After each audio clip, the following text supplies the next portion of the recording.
Okay, welcome to my new video.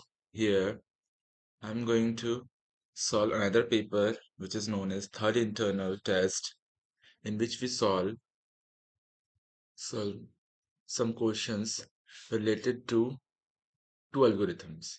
First one is a priori algorithm. Next one is transactions related algorithm, or you can say TDF algorithm. First, we solve the first question of this paper, which is known as internal 3. We need to calculate. Okay, so question 1. Suppose you are given following data items or to cluster and queue. We use clustering algorithm to cluster the data into two sets. Here is the value of k is 2, so we have to make two clusters of the given data. Using Euclidean distance computation, apply k-mean clustering and generate final clusters. हमको k-mean we need to use k-mean clustering method to make clusters, and the frequency of cluster is 2. Here the value of k is 2. So simply understand with the sample example. So first of all, we have to see the example. So here's the data set: 2, 4, 10, 12, 3, 20, 13, 11. We have 1, 2, 3, 4, 5, 6, 7, 8, and 9. So we have 10 values, or you can say 10 items in this data sets. So in first iteration, we consider random M1 and M2, which is two means from this data set. So we consider, or we set two random mean.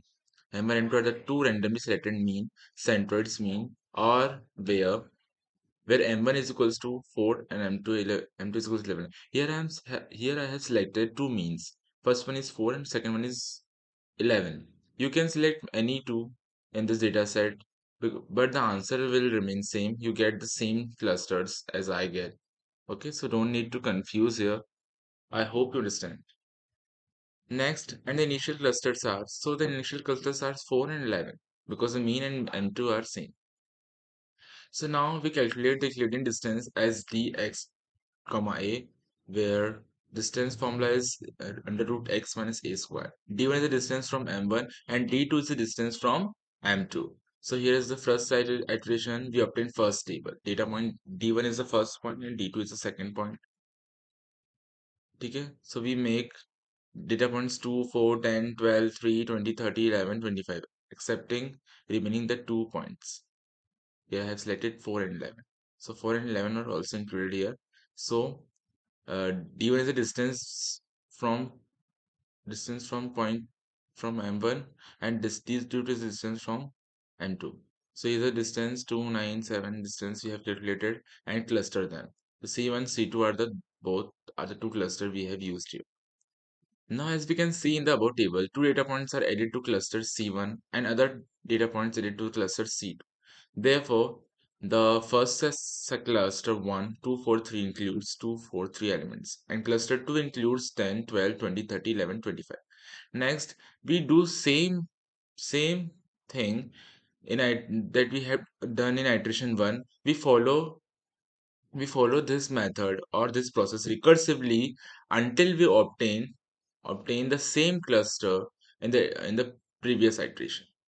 Okay, so we follow the same process recursively. Here, second iteration is calculate new mean data points in C1 and C2 using same method. Therefore, M1 is 3. We have we have next mean as 3 and next calculated mean is 18. 18. Then we calculate the table where distance from with distance d1, which is distance d1 from m1 and distance d2 from m2. Cluster c1 c1 c1 c2 c2 c2 here. So new clusters are c1 2 3 4 10. So here are four elements in c1 cluster and there are five elements in cluster 2 12 20 30 11 and 25. Here, next we follow the same method. So we obtain third iteration, calculate the mean of data points in C1 and C2, and we calculate mean using these points. There is 2 plus 3 plus 4 plus 10 divided by 4. Obtain 4.75 mean, and next mean is 12.20, 30, 11, 25 divided by 5, which is 19.6 mean. Again, we calculate the distance and we obtain the new clusters, which is C1 is equals to 2, 3, 4, 10, 12, 11, and C2 is equals to 20, 30, 25. Here are the two clusters. Next, we follow the same process. We obtain next iteration, which is iteration 4. Calculate new mean data points in C1 and C2. Therefore, M1, here we obtain a new mean, which is 7, and new mean M2 is equals to 25. Calculating distance and updating clusters based on table below. So we calculate again distance and updating the clusters. So here's a new table which contains data points, same data points, and distance d1 from m1 and distance d2 from m2. And here are the clusters. So new cluster has 2, 3, 4, 10, 12, 11, and 20, 30, 25. Here is the important point to be noted that as we can see the data points in the cluster C1 and C2 in iteration 3 are same as the data points of the cluster C1 and C2 of iteration 2. So you can see here the clusters we obtained in the iteration 3 are same as we obtained in iteration 2. So by using this we can conclude that the desired clusters are this C1 and C2. So it means that none of the data points has moved to other cluster.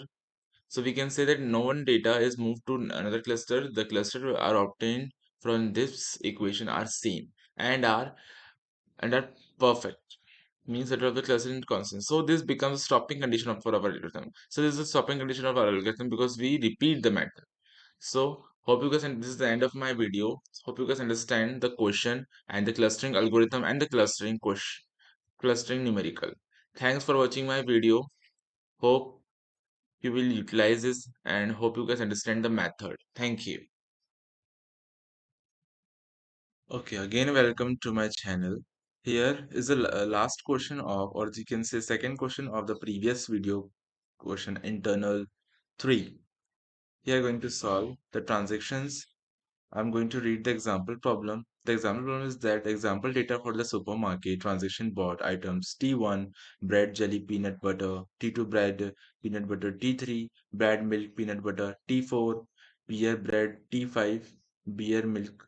Okay, so there are 5 transactions here you can say, and we first calculate the support of each transaction and confidence of each transaction, and we will take that transaction, or you can say that the particular pair of transaction where it crossed the minimum support or minimum confidence.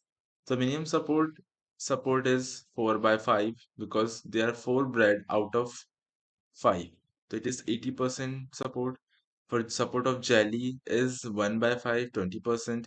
Support of peanut butter equals to 3 by 5 equals to 60%, and support of milk is 2 by 5 equals to 40%. So confidence bread jelly support, the confidence of bread jelly, confidence of bread. So you can calculate confidence. The formula of confidence is equals to support of A union B divided by, or support of A intersection B divided by support of A. Or for support B, for confidence B, we need to calculate support of A intersection B divided by support of B. So confidence bread peanut butter support bread U union peanut butter support bread is 0.75%. So we'll take that support or that confidence which crosses the minimum support and confidence. So here the minimum support for confidence are confidence and this. Confidence butter, confidence jelly bread, confidence of peanut butter bread, and confidence of bread milk, confidence of milk bread, confidence of beer bread, confidence of bread beer, confidence of milk beer, confidence of beer milk. This is the all possible confidence of the set. But the association rules we make, we will take only that confidence or support which crosses the minimum support and confidence. So here are the association rules. There can be sent association rules using this: bread, peanut butter, jelly bread, peanut butter bread, milk bread, beer bread, milk beer, beer milk. So we'll take only that association rule which crosses the minimum confidence. So we will take only 5. That is bread, peanut, jelly bread, peanut butter bread, milk to bread, and beer to bread. Okay, this is the end of this video. Hope you guys understand the question of transactions. We'll meet in next video. Thanks for watching.